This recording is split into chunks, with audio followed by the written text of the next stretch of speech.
Welcome to this next tutorial where together we will both explore the progressive disciplines. What are the progressive disciplines and why do you need them in your life?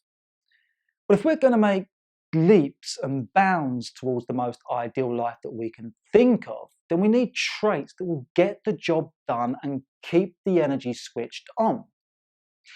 So let me preface this tutorial by first saying that progress equals personal growth. Furthermore, progress that meets with the potential of true nature equals fulfillment. By that, I mean that making progress within the areas of life that truly matter is what will enrich your life from within and without. The areas that truly matter are the development of knowledge, wisdom, talents, skills, relationships, and purpose. Because these are the areas of life where you will cultivate the qualities of self-worth, passion, love, and contentment. Because if we are not progressing with experiences that enrich the heart and soul, by default, we start to question the purpose of our existence. And it is the doubtful soul that feels unnourished and starts to incubate with discontent. Therefore, it is essential to our happiness, success, and validation as a human that we develop disciplines that help us to make progress in those most important aspects of life, that make us feel human.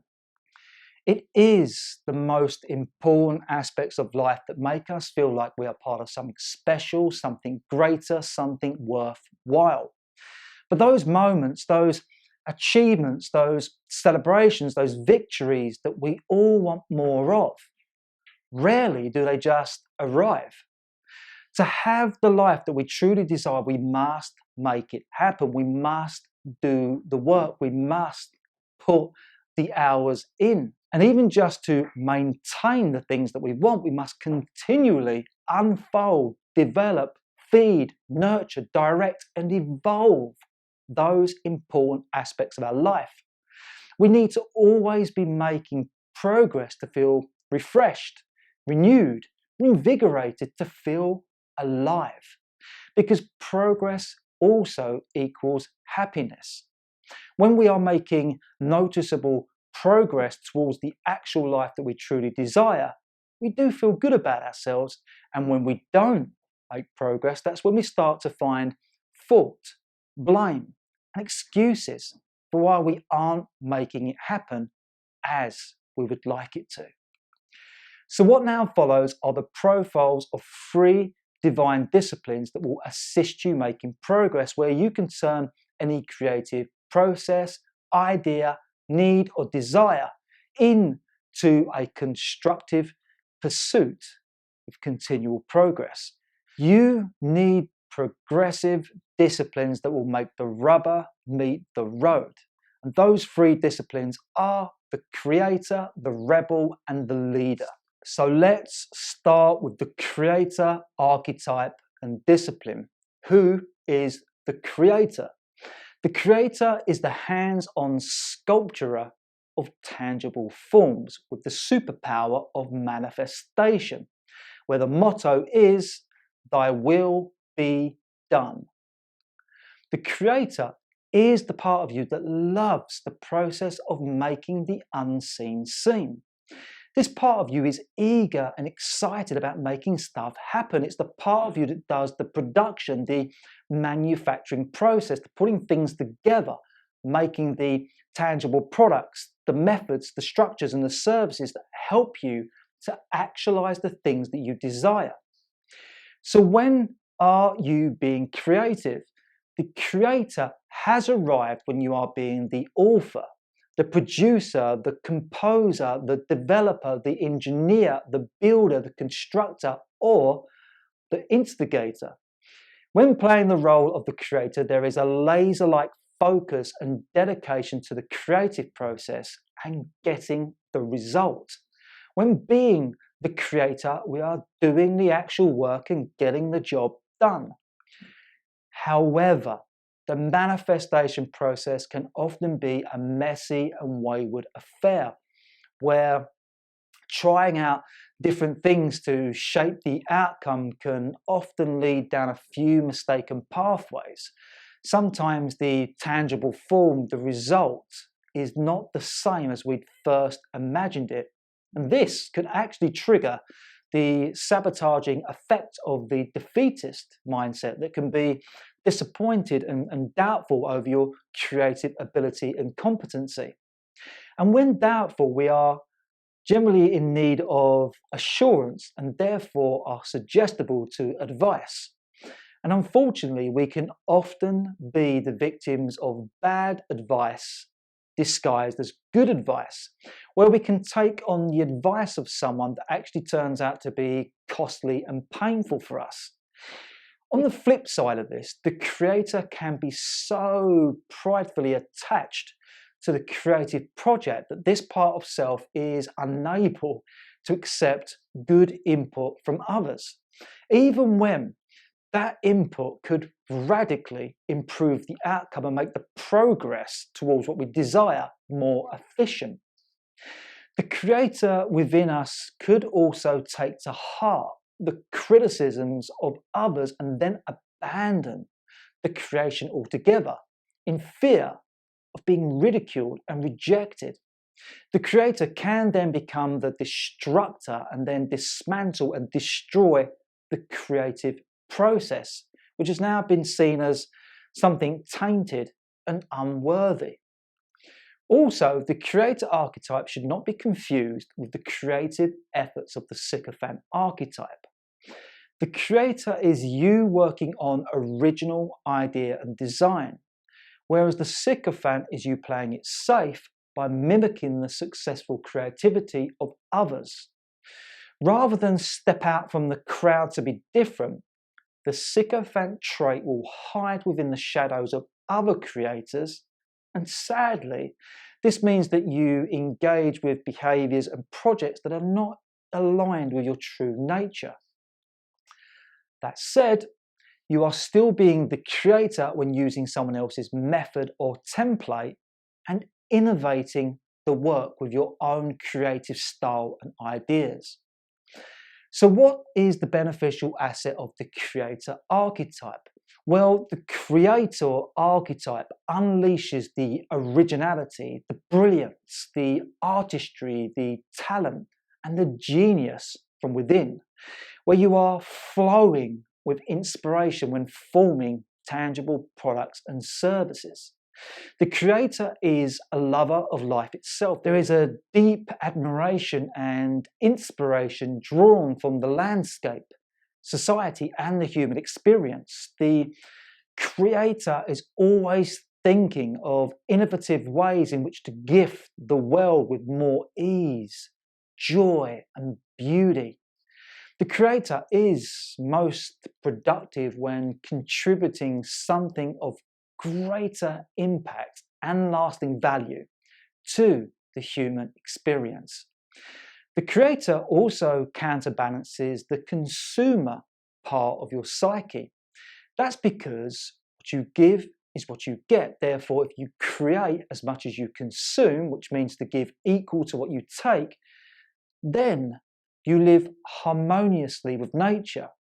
If you continue to create that which benefits the greatest number of people, then you will receive the greatest number of benefits in return. The greatest investment of your energy and time is to be the creator, where you create and contribute something of lasting value to the world. The creator will transform you from being a consumer that is wasting time being unproductive to being a producer that creates things of value and creates a lasting investment that has a long-standing return on your life. Next up, let's speak about the rebel archetype and discipline. Who is the rebel? The rebel is a groundbreaking disruptor of the status quo that has the superpower of innovation and lives by the motto, don't stand in the way of a better way. The rebel discipline is a free thinking innovator that likes to improve upon the current standards of society. The rebel is non-complicit with outmoded, harmful, and limiting ideologies, especially those which are nonsensical and that stand in the way of creative freedom and progress. So when are you being rebellious? You are playing the role of the rebel when unwilling to conform with ideas that are restrictive and diminishing.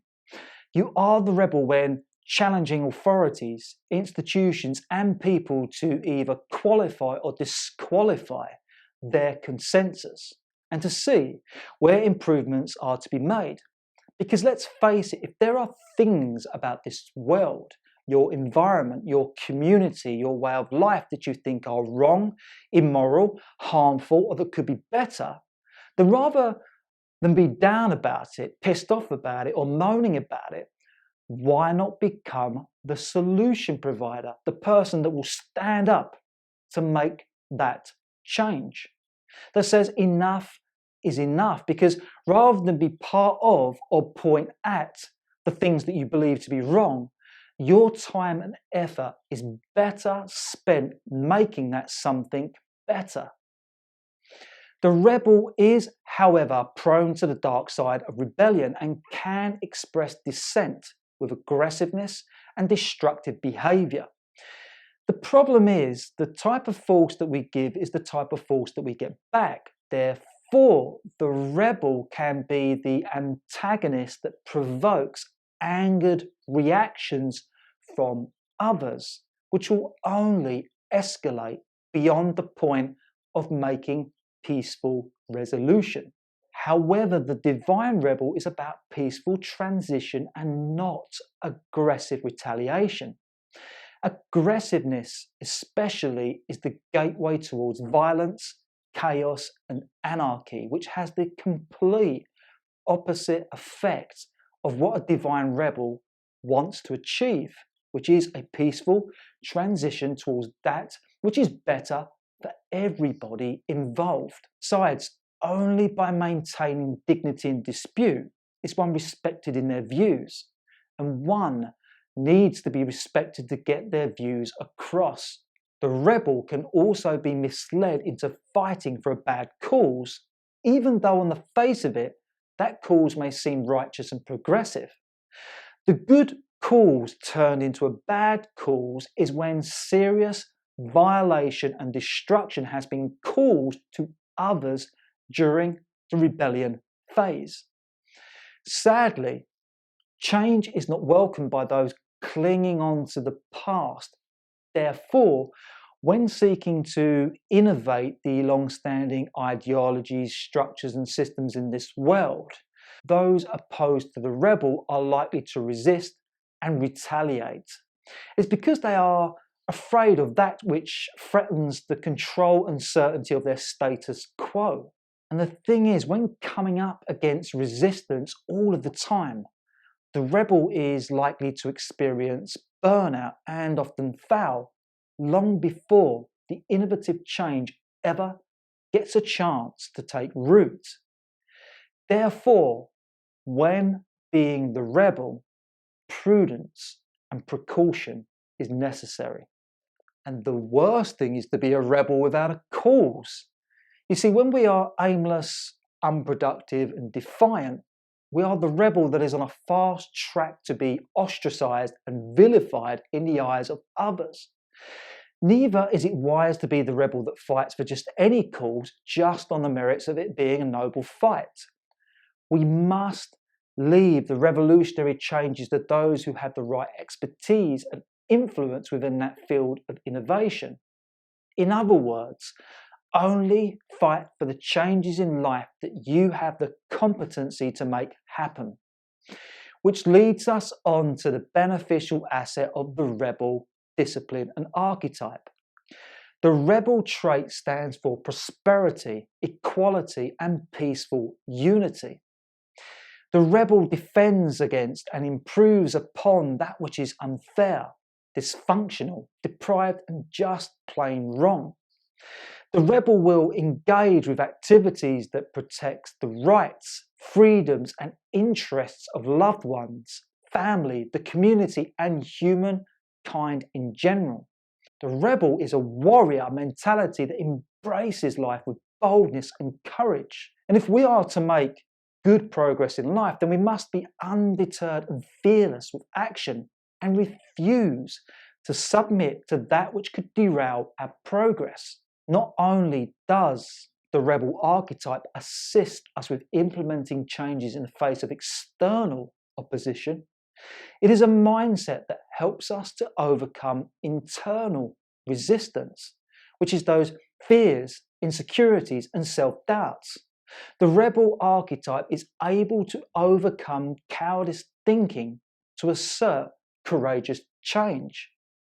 So both within and without, the rebel is the resisting persistence in the face of any opposing resistance. The rebel trait is the ultimate pattern breaker. And now for the third progressive discipline, which is called the leader. Who is the leader? The leader is the frontline example of a grander vision with the superpower of exemplification, where the motto is, how do I help you so that we can both excel? The leader's overall aim is to make a positive difference in the world and for the betterment of other people.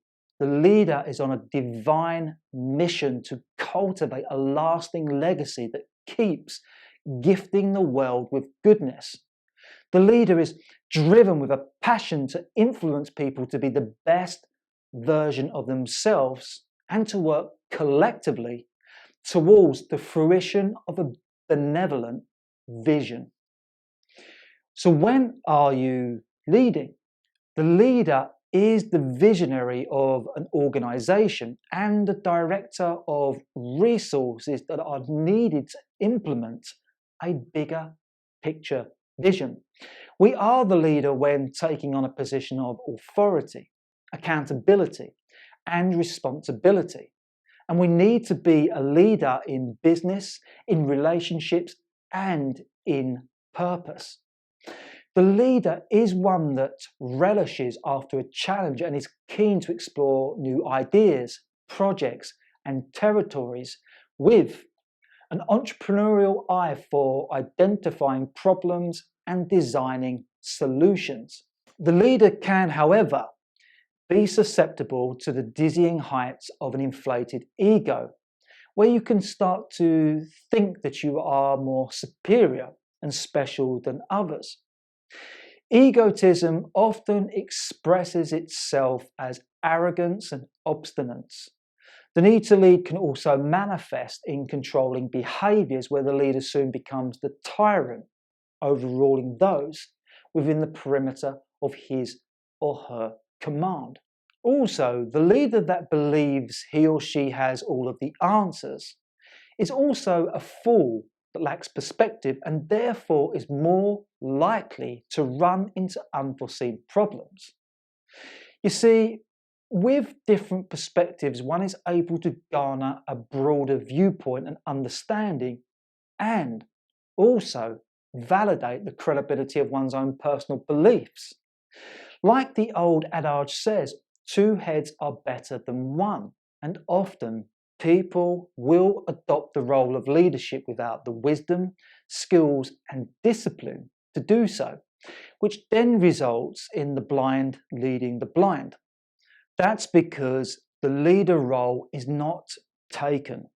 It is developed and earned through years of honing leadership skills.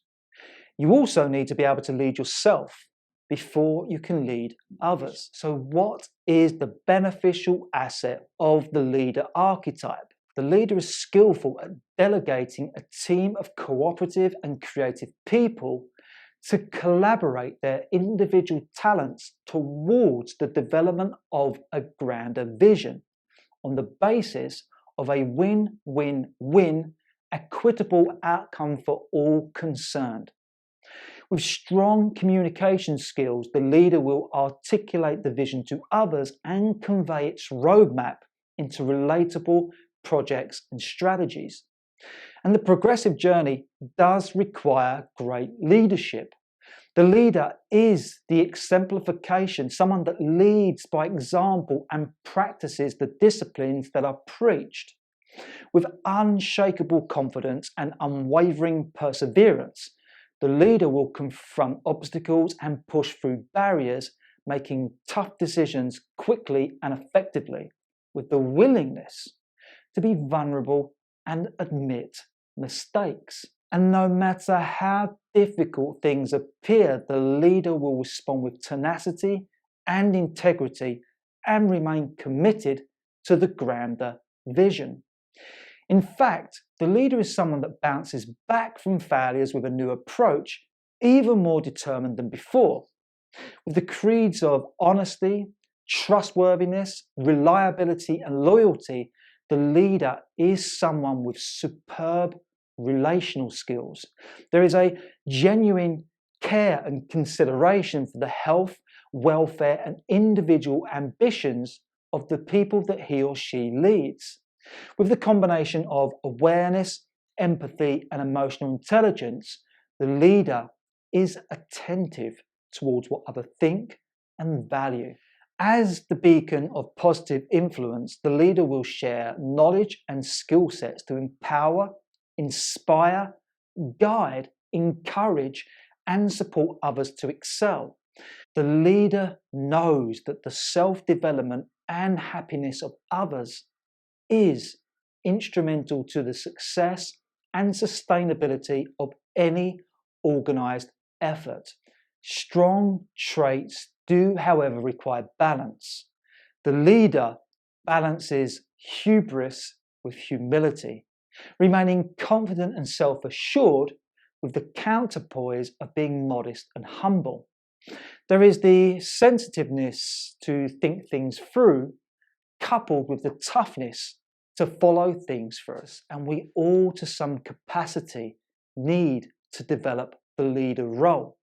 The leader discipline is essential to guide our family, children, friends, neighbours, and people in the local community, leading them with inspirational ideas, life-enhancing strategies, and loving support, where everybody works together towards creating a beautiful world with beautiful people that enjoy beautiful experiences. So that's it. You've just learned about the creator, the rebel, and the leader, the three divine disciplines and archetypal roles that are fundamental for you to adapt into your psychology if you want the right mindset, drives and desires, the right attitude and energy to make progress in all of the different areas of your life. And if you need to, go back over the video to ensure that you have a good understanding of what it means to play these roles in your life. Then I will see you in the next tutorial where we will discuss the peaceful disciplines.